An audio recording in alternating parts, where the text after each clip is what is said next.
사도행전 13장 38절입니다. 그러므로 형제들아 너희가 알 것은 이 사람을 힘입어 죄사함을 너희에게 전하는 이것이며 또 모세의 율법으로 너희가 의롭다 하심을 얻지 못하던 모든 일에도 이 사람을 힘입어 믿는 자마다 의롭다 하심을 얻는 이것이다. 39절 말씀까지 본 거죠. 오늘 본문은 사도행전 13장 16절에서 41절에 이르는 긴 사도 바울의 설교입니다.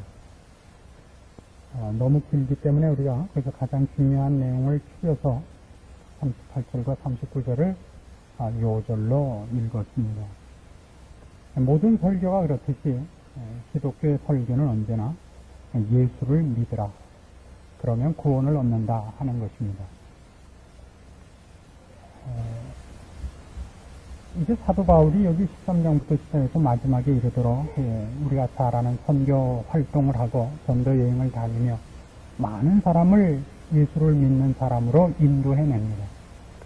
여기 기록된 사도 바울의 설교는 앞에 있었던 베드로의 설교나 스데반의 설교보다 더욱더 우리의 관심을 끕니다. 왜냐하면 우리 주변에도 우리가 지금 당장 복음을 전하고 함께 예수 믿게 하고 싶은 사람들이 많이 있기 때문입니다. 혹은 남편일 수도 있고 자식일 수도 있고 부모일 수도 있고 가장 가까운 친구일 수도 있습니다. 그러나 우리가 늘 놀라는 것은 성경에 있는 대로 아무리 흉내를 내고 열심을 내도 늘 우리가 요구하는 것 같은 결과에는 미흡한 결과를 보는 것입니다. 종종 우리는 그런 일 때문에 같은 방법을 썼지만 우리 자신의 영역이 부족한 것이 아닌가라고 생각을 하게 되고 그것 때문에 더욱더 장로님이라든가 목사님을 요구하게 되는지도 모릅니다. 무협지식으로 얘기해서 기술은 괜찮은데 이 공력이 딸린다 이거죠.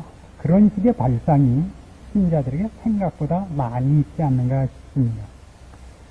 그래서 여기 사도 바울의 설교를 우리가 가장 중요하게 무엇을 전하며 어떻게 전하는가 하는 차원에서 살펴보려고 합니다. 그 사도 바울의 설교가 무엇을 전하며 어떻게 전하는가 하는 건 결국 지금까지 말씀드린 바와 같이 어떻게 하면 그 결과를 얻어내는가 하는 차원에서 우리의 관심이 있기 때문입니다. 그래서 우선 사도 바울의 설교의 방법론이라든가 초점을 추적하기 전에 우리가 도대체 진리라는 것을 어떻게 하면 증명할 수 있는가 하는 일반적인 질문으로부터 오늘의 이 내용을 추적해야 되겠습니다. 진리라는 것이 있다면 진리는 진리된 절대성을 가져야 됩니다. 어느 땐 됐다가 어느 땐 안 됐다가 하는 걸 우리는 진리라고 그러지 않습니다. 진리되는 절대성, 즉 절대적인 권위를 가져야 하고 그리고 그것이 보편성을 가져야 됩니다. 즉 객관성을 가져야 됩니다. 보편성을 가지지 않고 누구는 되고 누구는 안 된다 그러면 능력의 차이지 진리라고 얘기할 수 없습니다. 그래서 진리라면 그것이 절대성을 가져야 하며 보편적 객관성을 가져야 됩니다. 그런 면에서 기독교는 그것을 가졌다고 얘기할 수 있을지 의심스러운 데가 많습니다. 왜냐하면 당장 이걸 가장 많이 요구하는 일반인들이 예수를 믿는 우리에게 바로 이 문제에 대한 비난으로 이런 질문을 많이 하지요. 하나님이 있으면 보여보시오 하는 겁니다. 그건 말하자면 기독교 신앙이 진리되는 것으로 내용을 삼고 있다면 어찌하여 의롭고 선한 것이 정당한 보응을 받지 못하는가? 하나님이 전능하시고 그가 요구하시는 것에 대해 상을 주는 분이라면 어찌하여 흉악한 무리들이 권세를 잡고 편하게 살고 있는가 하는 여러 가지 모순되어 보이는 일들로 인한 당연한 질문입니다. 바로 여기에 성경 진리의 객관성을 의심케 하는 분명한 난제가 있습니다. 바로 이 문제가 오늘 사도 바울의 설교에서 사실은 명백하게 설명이 되고 있는 점입니다. 성경은 이 기독교 신앙, 우리가 믿는 기독교적 진리의 절대성과 보편성을 주장하고 있습니다. 풍성하도록, 충분하도록 주장하고 있는데 그것이 우리가 요구하는 것과는 참으로 다릅니다. 앞에 있었던 베드로의 설교나 스데반의 설교를 이 사도 바울의 설교와 비교하면 비슷해 보입니다만 아주 커다란 차이가 있는 것을 만나게 됩니다. 처음에 베드로가 사도행전 2장에서 한 설교는 이것 때문에 그 설교가 시작이 됐습니다. 너희들이 술에 취했다 하는 것 때문에 시작이 됐죠. 성령 충만을 받고 성령의 여러 가지 은사를 받아 기쁨 속에 있는 제자들을 향하여 일반인들이 너희가 폐술에 취했다라고 놀렸습니다. 그러자 베드로가 그 문제로부터 출발해서 이건 우리가 성령을 받은 증거이고 성령을 받았다는 것은 예수님께서 죽지 아니하시고 부활하셔서 하나님 보좌 우편에 가셨기 때문에 그가 거기서 아버지께 요구하여 성령을 받아 우리에게 보내주신 것으로 우리가 이 성령을 받은 것이다. 그러니까 우리가 성령을 받았다는 것은 예수님께서 사망 아래에 있지 않고 부활했다는 증거가 된다. 그것은 한 걸음 더 나가서 예수님이 부활하셨다는 것은 우리를 위하여 죽으신 일이 만족할 만한 대속 사역이었다는 뜻이 된다. 거기까지 가서 근데 그를 너희들이 죽였다. 이 예수야말로 우리 죄를 위하여 죽은 분이고 우리 죄를 다 없이 한 것으로 만족할 만한 구속 사역을 했다는 증거로 부활하셨고 성령이 오신 것 아니냐. 너희도 다 회개해서 이분을 믿고 이분을 힘입어 구원을 하더라. 언제나 내용은 그겁니다만은 초점이 조금씩 다르다는 걸 봅니다. 성령 충만으로부터 예수 그리스도의 구속의 확실성, 충족성을 얘기하며 그분이 메시아였다 하는 얘기를 합니다. 그러나 스데반의 설교에 오면 조금 시각을 달리합니다. 스데반 설교의 가장 중요한 얘기, 많은 부분을 차지하는 건 모세에 관한 얘기인데요. 모세를 등장시킨 이유가 뭐냐면 이스라엘 백성의 선조들이 애굽에서 종로로 탈 때에 하나님이 모세를 이스라엘 백성을 구출할 지도자로 보냈을 때 너희 선조들이 그를 받아들이지 않았다. 그리고 그 후에 온 많은 하나님의 종들도 너희 열조들이 받아들인 적이 없다. 너희도 똑같이 하나님이 보내신 예수 그리스도를 받아들이지 않았다. 그건 뭘 의미하느냐 하면 너희들의 판단과 너희들의 생각이 옳지 않은 적이 훨씬 많았었다는 걸 기억을 해서 지금 너희가 옳다고 생각하고 우리를 반대하는 것이 혹시 너희가 틀렸을지도 모른다라고 한번 생각을 해야 옳다. 이게 초점입니다. 사실은 이 예수가 그 메시아며 너희가 기다리던 그분이다. 이분으로만 구원을 얻는다. 옛날에 모세가 왔을 때도 너희들의 열조가 반대하고 많은 선지자를 보냈을 때도 반대한 것이 너희도 지금 꼭 그러고 있단다. 이게 스데반 설교의 초점이었습니다. 물론 예수 그리스도의 메시아 되심 그로 말미암아 구원을 얻는 얘기를 하지만 그분을 설명을 해서 무엇을 지적하며 무엇을 증명해 보이려고 했는가 하는 데서는 시각이 조금씩 다릅니다. 그런데 이제 사도 바울입니다. 사도 바울은 훨씬 앞에 있는 두 설교와는 다른 차원에서 사실은 설교를 하게 됩니다. 뭐가 다르냐 하면 사도 바울은 지금 예전에 스데반이 했던 설교를 어떤 의미에서 거의 똑같이 다시 반복을 하고 있습니다. 스데반이 이 예수를 믿어라. 그런데 너희는 너희 열조와 똑같이 이 예수를 지금 거역하고 있다. 그 설교를 사도 바울도 예전에 들었었고 그렇게 지적한 스데반을 때려 죽이고야 말았습니다. 근데 그 설교를 자기가 하게 되었습니다. 여기에 바로 사도 바울이 이제 오늘 이 사도행전 13장에 하는 설교에 진면목이 감춰져 있는 대목입니다. 똑같은 설교를 만일 우리식으로 생각을 하자면 옛날에 내가 그의 설교를 들었을 때 내가 그때 잘 못 알아들었다. 그 이유는 그분이 설교를 할 때 이러저러한 부분이 미흡했기 때문이다. 그럼 이제 내가 할 때는 요렇게 하리라. 이것이 우리가 갖고 있는 많은 생각 아닙니까? 사도 바울은 사실은 스데반이나 베드로가 한 설교와 뭐 거의 대동소동한 설교를 합니다. 근데 왜 그 설교를 그런데도 똑같이 다시 할 수 있었냐? 왜냐하면 말하자면 자신은 옛날에 그 설교를 듣고도 변화하지 않았으면서도 그 설교를 발전시키지 않고 또 어떻게 정교화하지 않고 다시 그 설교를 어떤 의미에서 뻔뻔스럽도록 그걸 다시 할 수 있었냐. 이런 이유가 있기 때문입니다. 그 메시지가 어디에 초점이 있었느냐 하는 것을 이제 바울이 깨달은 부분이 여기 있기 때문입니다. 바울은 뭘 깨닫느냐 하면 모든 메시지는 그것을 듣는 사람이 어떻게 알아먹느냐의 메시지가 아니라는 겁니다. 그것이 첫 번째 초점이 아니라는 것을 압니다.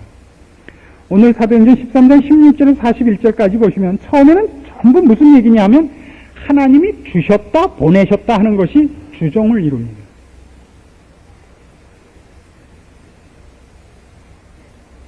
모세를 보냈다, 사사를 보냈다, 다윗을 세웠다, 요한을 보냈다, 예수 그리스도를 주셨다. 이 하나님이 주셨다, 보냈다, 이 일을 이루셨다. 이것이 주종을 이루고 그 다음에 27절에서부터는 27절부터 37절까지는 전부 뭐냐? 성경에 기록된 대로 이 일이 이루어졌고 성경에 예언한 대로 이 일이 있었다 이런 얘기들입니다. 말하자면 같은 내용을 얘기함에 있어서도 이분이 메시아다, 이분을 힘입어서 구원을 얻는다라는 얘기를 하면서 사도 바울이 자기의 경험으로 말미암아 초점을 어디에 더 확대시키고 있느냐 하면 구원이라는 것, 하나님이 우리를 찾아오시는 것에 초점이 이것을 우리가 어떻게 납득을 할 것인가, 우리가 어떻게 이해를 할 것인가 라는 차원보다 하나님이 어떻게 우리를 강력하게 찾아오셨는가, 강하게 침입하고 계시는가 하는 데다 초점을 맞추고 있다 이겁니다. 자, 이게 바로 기독교 신앙이 되는 진리의, 기독교적 진리의 절대성과 보편성입니다. 우리가 보통 보편성이라고 얘기하고 객관성을 얘기하자면 쉽게 얘기해서 우리가 내가 주를 찾고 하나님을 알고 싶습니다. 그러면 어떻게 하오리까? 기도를 하리까? 성경을 읽으리까? 이렇게 우리가 나옵니다. 그 주의 요구하신 법대로 살겠습니다. 그러면 어떻게 됩니까? 그 복 받고 병이 낫고 이게 우리 마음속에 갖고 있는 진리라면 진리가 가져야 하는 절대성의 보편성입니다. 누구나 주를 사모하며 열심을 내며 그러면 이 일들이 이루어져야 됩니다. 그러나 실제로 여러분 생활해 보시면 그런 것으로는 기독교 진리가 훨씬 증명되지 않는다는 것을 경험하셨을 겁니다. 이젠 그런 기대도 없습니다. 성경이 얘기하는 기독교 신앙의 보편성은 어디에 있느냐 하면 하나님이 찾는 자는 차별이 없으며 누구나 항복하고야 만다. 여기에 기독교 신앙의 진리됨의 절대성과 보편성이 있습니다. 자, 이게 뭐가 다르냐 하면 신앙을 어떻게 이해하느냐의 근본적인 차이로 말미암은 차이라는 것을 우리가 분명히 하고 넘어가야 됩니다. 우린 기독교라는 것을 우리가 찾아가야 되고 우리가 깨우쳐야 되고 우리가 말하자면 세상식으로 해서 득도의 과정에 오르는 것으로서 자꾸 우리의 추적을 근거로 삼습니다. 내가 요구하고 내가 열심을 내면 정답이 오고 깨우쳐져야 되는 것으로. 그러나 성경은 늘 뭐라 그러냐면 우리는 미련하며 장님이며 죽은 자라고 얘기를 합니다. 우리가 찾고 우리가 요구하는 것은 언제나 하나님이라는 방향으로 오지 못하며 하나님 그 분을 찾지 못합니다. 가장 대표적인 예로 그런 의미에서 기독교의 지금 가장 큰 적이 뭐냐 그러면 기독교 신앙의 의미화를 하는 사람들입니다. 보통 신신학이라 이름 지어지는 것이 바로 이 기독교의 비종교화, 비신화화, 의미화 작업들입니다. 말하자면 어떤 것들이냐면요, 이런 식이죠. 기독교라는 것은 히브리 민족의 민족 종교다 이겁니다. 어느 민족이나 종교를 갖고 있다는 거죠. 그러면 히브리 민족의 종교가 왜 이렇게 온 세상에 제일 많이 퍼졌느냐? 모든 민족이 가졌던 종교 중에 가장 고급하기 때문이다 이거예요. 그럼 거기서 고급하다는 건 뭡니까? 고급하다는 거는 그 정신적 수준, 윤리성과 도덕성에서 고급하다는 것이 되죠. 그렇죠? 그래서 뭐라고까지 얘기하느냐면 어떻게 하나님이 천지를 창조했으며 하나님이 이스라엘 백성을 홍해를 건너게 했겠는가? 그거야 물론 사기지요. 물론 사기. 제가 그렇다는 게 아니고 그 사람들이 듣고 나서 꼭 딴소리를 하지도 아주 걱정 들어요. 그건 사기인데 그럼 왜 이스라엘 민족이 그렇게 기록을 했느냐? 이스라엘 민족이 자기 민족과 자기 백성, 특별히 후손들에게 그들이 넘겨주고 싶은 정신적인 문화유산, 정신적인 고급한 사상을 그들의 말로 아무리 얘기해도 잘 받아들이지 않을 테니까 그걸 신화화했다는 거죠. 천지를 지으신 하나님이 이걸 하라고 했다 함으로써 그 내용을 수납하는 사람들이 종교적 분위기로 인하여 얼른 그 내용을 자기 것으로 수납하게 하기 위하여 그걸 종교화, 신화화했다 이겁니다. 그래서 더 대표적인 것으로는 이런 거죠. 예수님이 어떻게 죽었다 살으셨겠는가? 그러나 그들이 예수 그리스도가 살았다라고 주장하게 된 그 가르침에 대한 그들의 감동의 정도를 읽어달라 이거죠. 예수님이 살아난 것이 아니라 예수님이 살아났다고 여길 만큼 주님의 가르치심에 매료된 그의 가르친 내용의 그 고매함, 그것이 중요한 것이니까 오늘날 우리도 무슨 천국이 있다 없다, 하나님이 뭘 만들었다 아니다, 예수님이 정말 살았다 안 살았다가 문제가 아니라 그런 고급한 정신문화, 고급한 종교성을 우리도 우리 안에 되살려야 되지 않느냐. 이것이 불트만이라는 학자를 대표로 한 무서운 비종교화 운동입니다. 이게 누구한테 가장 전염성이 강하냐? 서울대학 출신들한테 강합니다. 지식인들에게 이 사고방식이 굉장히 어필합니다. 굉장히 조심을 해야 됩니다. 이게 바로 무엇에서부터 출발을 하는 거냐 하면 인간의 가능성으로부터 출발을 하고 인간이 무엇을 얻는 작업, 무엇을 추구하는 고매한 사상을 추구하는 것을 굉장히 가치 있게 인정하는 것으로부터 출발을 합니다. 그래서 기독교를 그 차원에서 내가 하나님을 찾으려고 합니다, 옳은 것을 추구하려고 합니다 라는 것을 근간으로 해서 객관성을 요구하는 것을 당연시하고 있습니다. 그렇지 않습니다. 성경은 어떻게 얘기하느냐 하면 객관성을 논할 때 인간은 객관성이 없다고 얘기를 합니다. 왜요? 그는 죄의 노예며 자기가 신이 되어버린 타락한 죄인입니다. 그의 사고방식은 삐뚤어져 있습니다. 틀려 있습니다. 죄에 찌그러져 있습니다. 그가 정당한 생각을 하지 못합니다. 그래서 기독교 신앙이 얘기하는 것은 객관성, 보편성, 진리의 절대성, 하나님 쪽, 하나님이 근거가 되어 하나님 쪽에서 제시하는 것으로 합니다. 그래서 기독교 신앙의 보편성은 어떻게 증명이 되느냐 하면 하나님께서 이 복음을 누구에게 줬다는 겁니까? 죄인에게, 그를 찾지 않는 자들에게. 그러니까 이스라엘 백성을 선택하셨습니다만 복음은 누구에게 줄 것이냐면 온 천하 만민에게 줄 것입니다. 여기 바로 기독교 진리의 보편성이 있습니다. 마태복음 11장으로 가보십시오. 마태복음 11장 2절입니다. 마태복음 11장 2절입니다. 요한이 옥에서 그리스도의 하신 일을 듣고 제자들을 보내어 예수께 여짜오되 오실 그이가 당신이 오니까 우리가 다른 일을 기다리오리까? 예수께서 대답하여 가라사대 너희가 가서 듣고 보는 것을 요한에게 고하되 소경이 보며 안전뱅이가 걸으며 문둥이가 깨끗함을 받으며 귀머거리가 들으며 죽은 자가 살아나며 가난한 자에게 복음이 전파된다 하라. 이 5절 말씀이야말로 예수님의 사역을 대표하는 것이고 그리고 그가 하신 사역의 내용, 즉 복음의 진수를 가장 잘 나타내는 것이며 복음의 진리성의 절대성과 보편성을 가장 잘 대변하는 것입니다. 이것이 절대적이고 보편적이냐? 잘 보세요. 여기 등장하는 모든 설명은 그 스스로가 자기에게 필요한 것을 만들어낼 수 없는 무능한 자들을 대표하는 것입니다. 소경이 어떻게 보며 안전뱅이가 어떻게 일어나며 귀머거리가 어떻게 듣고 문둥이가 낫고, 이게 전부 스스로 자기의 문제를 해결할 수 없는 중한 자들입니다. 복음이 이것으로 설명된다는 건 얼마나 굉장한 겁니까?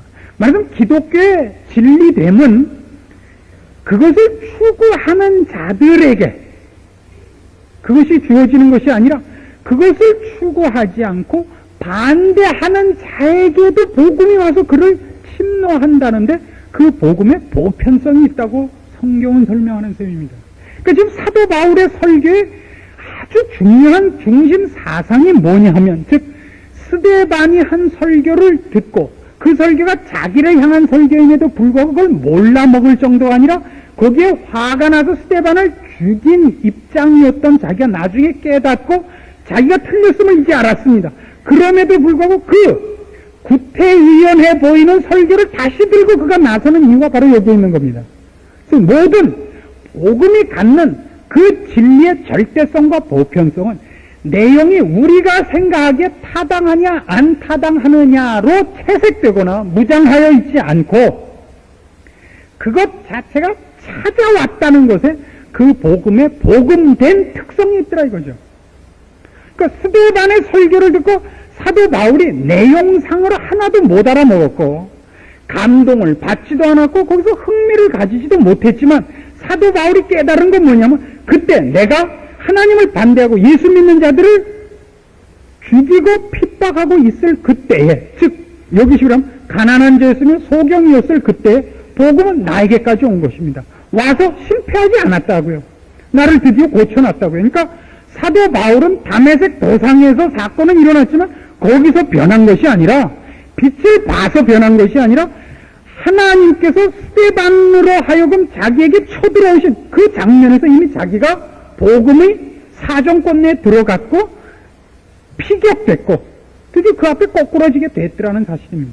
그래서 지금 사도 바울이 지금 이 자리 비시디아 안디옥, 지금 소아시아 그 터키의 내부에 있는 여기에 와서 복음을 전할 때도 이 내용이 알아들을 만하고 객관성을 일반인에게 증거해낼 만한 어떤 논리성이 결여되어 있을지라도 서는 이유는 이렇게 자기가 서서 이 말씀을 하는 것으로 여기까지 하나님의 손길이 와 있다는 증거가 되기 때문인 것입니다. 이것이 사도 바울의 설교에 말하자면 힘이고 배짱인 것입니다. 그리고 이것이야말로 기독교 진리의 절대성이고 보편성입니다. 여러분이 믿은 것, 여러분이 어떻게 믿었는가를 한번 되짚어 보십시오. 어느 날이 있다는 것이 전부가 아닙니다.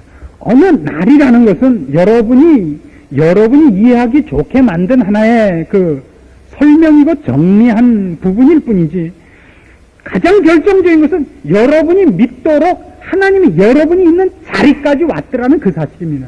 이것 때문에 기독교는 언제나 무엇과 함께 있느냐면 역사성이라는 것과 함께 있습니다.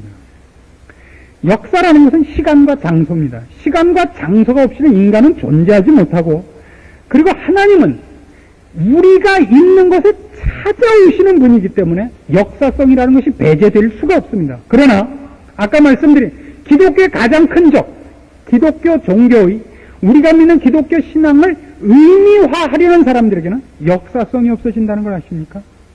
그건 아무래도 좋습니다. 의미화니까. 그것이 꼭 십자가일 필요가 없죠. 부처래도 상관이 없습니다. 왜요?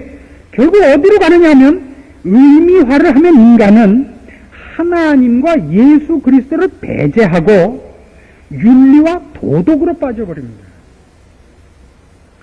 기독교 복음, 기독교 신앙의 핵심은 뭐냐면 윤리성과 윤리성과 도덕성이 혼자 존재하지 않습니다.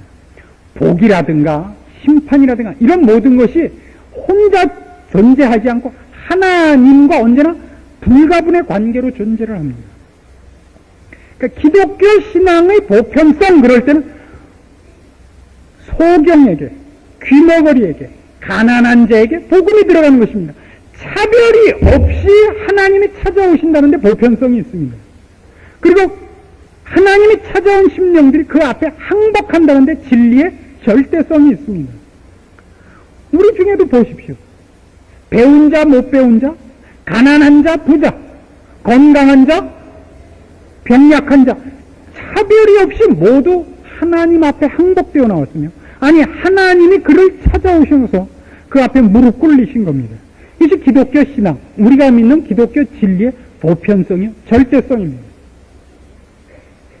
그래서 만일 이 역사성, 하나님이 찾아오셨다, 나를 만나셨으며 하나님이 나를 항복시키셨다는 이것이 복음의 가장 중요한 근거로 서 있지 않고 의미화를 하게 되면 무엇이 꼭 여러분 신앙에서 이 분리가 되느냐 하면, 이 일을 하신 분이 하나님이라는 하나님 그분의 주도권, 하나님 그분의 어미하신 존재가 없어집니다.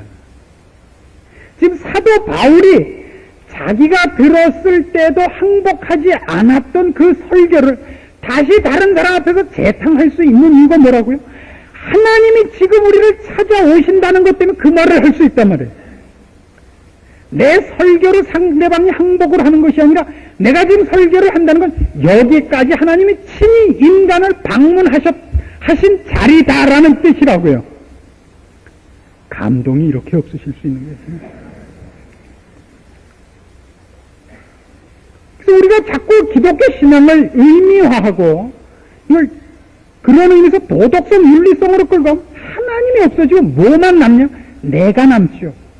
그래서 기독교 진리의 보편성을 구할 때도, 절대성을 구할 때도 여러분이 무엇을 근거로 자꾸 구하나 보세요. 일반인들이 구하는 방식이 뭔가 보세요. 나를 중심으로 하고요. 내가 주를 찾고 싶습니다. 내가 진리를 알고 싶습니다. 그러니까 이렇게 분명하게 가르쳐 주십시오. 이거는 무엇을 구하려고 그러는 것이 되느냐면 기독교의 내용을 종교성, 도덕성, 윤리성 혹은 현실적 필요성으로 자꾸 구하기 때문입니다. 그런 것으로는 기독교는 그 증명이 되지를 않습니다. 무엇을 구해야 되냐면 하나님을 찾아야 됩니다. 하나님. 예수를 믿는 모든 사람이 하나님이 계신 것을 압니다. 그걸 모르면 우리는 아멘을 할 수가 없고 예수를 믿는다는 말을 할 수가 없습니다. 그래서 잘 보세요. 기독교 신앙이 가장 많이 쓰는 단어가 뭐냐면 은혜, 믿음, 순종 그런 겁니다. 이건 다 그것 자체가 의미를 가지지 않습니다. 그것 자체가 어떤 도덕성, 윤리성을 가지는 고급한 단어가 아닙니다. 그건 언제나 어떤 주인이 있어야만 되는 단어들입니다. 어떤 인격이 있어야만 되는 단어예요. 그렇죠? 은혜라는 말은 뭐 무슨 은혜예요? 무슨 은혜? 그러니까 나를 죽을 자리에서 꺼내주신 구명지은 이렇게 얘기를 해야 되죠. 그렇죠? 구명지은 백골난망이로소이다. 그래서 백골에다가 각골을 하지 않고 각 컴퓨터를 하죠. 그렇죠? 컴퓨터에다가 기록을 해놓죠. 각골난망, 그러니까 뭐 각컴난망이로소이다. 뭐 이래야 맞습니다. 그 내용이 은혜 그럴 때는 뭐예요? 하나님이 우리에게 베푸신 내용. 그걸 한마디로 은혜 이렇게 하나님이 배제되고서는 기독교라는 건 존재가 안 됩니다. 그만이 주권자고 이를 시행하신 분이고 주인이거든요. 믿음, 그럼 대상이 있는 거 아닙니까? 누구를 믿는 거예요 도대체가? 순종, 누구에게 순종하는 겁니까? 기독교가 쓰는 단어는 절대 윤리성과 도덕성을 강조하는 것으로 되어 있지 않고 더더욱 행복이라든가 어떤 우리가 누리는 어떤 유익한 것들로도 사실은 기독교는 1차적인 설명을 거부합니다. 이런 설명은 사실은 전도용에 불과합니다. 근심 걱정이 있으십니까? 예수를 믿으시오. 못 고칠 병환 중에 낙심하고 계십니까? 예수 앞에 나오시오. 이거는 선전용입니다. 그것이 전부는 아닙니다. 절대. 그걸 찾아 나오기 때문에 객관성이 자꾸 결여되어 보이는 겁니다. 하려는 대로 했습니다. 11조도 내고 금식기도도 했습니다. 왜 병이 안 낫는 겁니까? 라고 아주 지랄을 떨지 않습니까? 언제 그런 계약을 맺었습니까? 성경이. 그렇지 않습니다. 그 다음에 또 하나 더 중요한 것은 그 주권자가 배제될 뿐만 아니라 이것이 어디를 향하여 가는 것이냐는 목표가 상실됩니다. 목표가 상실되면 뭐가 없어지냐면 목표를 가기 위한 과정이라는 것이 없어지고 그 과정이 없어지면 절제, 훈련, 인내 이런 단어가 동원될 수가 없습니다. 그래서 오늘날 기독교 신앙의 가장 큰 가장 큰 위험이 뭐냐 그럴 때 아무도 훈련을, 절제를, 오늘 있는 쓰라린 고난을 목표를 이루기 위하여 감내하지 않는 신자들이 된 겁니다. 단추를 누르면 척 무엇이 나오듯이 인스턴트 제품을 요구하기 시작을 한 겁니다. 네, 헌금했습니다. 기도했습니다. 그러니까 빨리 주십시오. 이것만 남았어요. 우리도 모르게 우리도 기독교를 필요에 의한 것으로 혹은 조금 고급한 신앙이랍시고 의미화를 해서 자위하는 것으로 빠져들고 말았습니다. 뭐가 없어지고요? 지금 일하시는 하나님, 어두운 곳에 빛을 던지시는 하나님, 병든 자를 찾아오시는 하나님, 그분이 없는 겁니다. 그래서 우리 존재를 너무 무시해요. 여기 지금 사도 바울이 사실은 아무런 힘도 그리고 재주도 없이 비시디아 안디옥에 서는 겁니다. 왜요?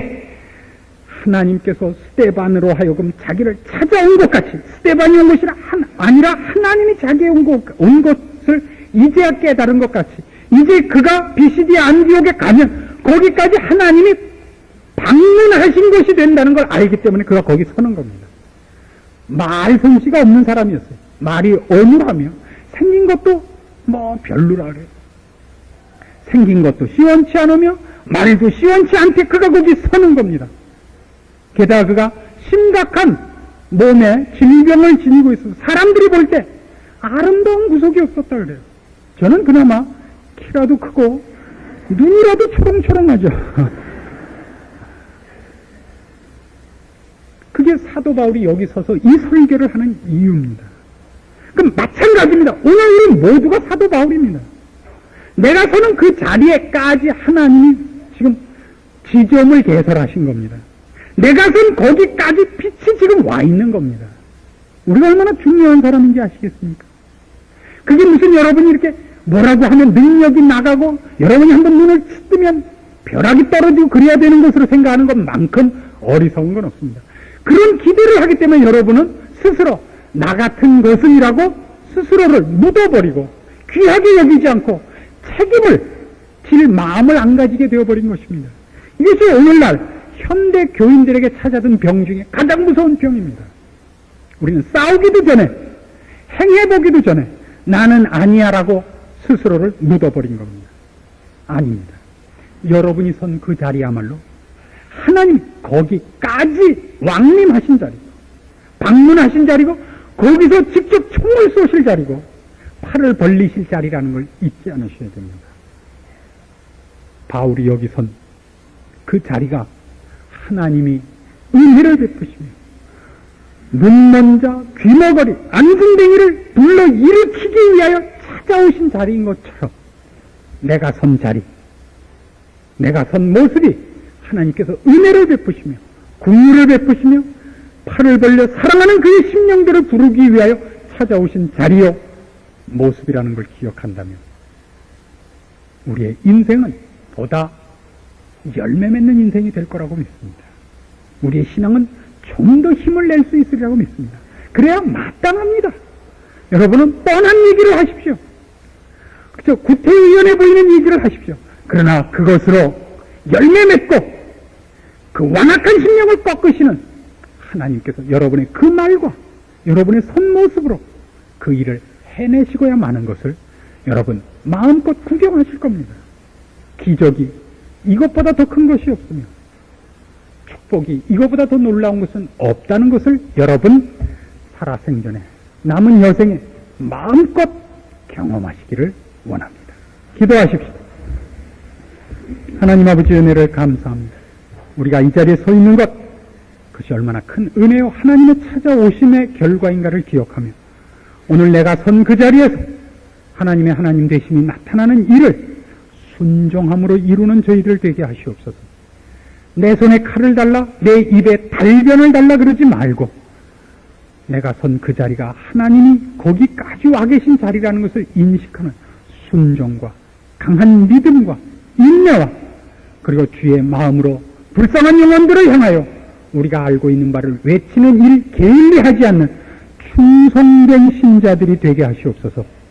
저 사악한 이 현대 사상의 하나님을 반대하고 자기를 높이는 사상의 공격에서 우리를 지키시고 우리가 하나님을 믿고 의지하고 순종하는 신앙인인 것을 늘 붙잡고 영원한 본향을 찾아가는 사람으로서의 오늘 하루의 삶을 충성되게 지내겠다 약속하는 저희들 되며 말씀으로만 우리의 양식을 삼고 주를 의지해서만 우리의 힘을 발휘하는 복된 청지기로서의 삶을 살아가겠노라.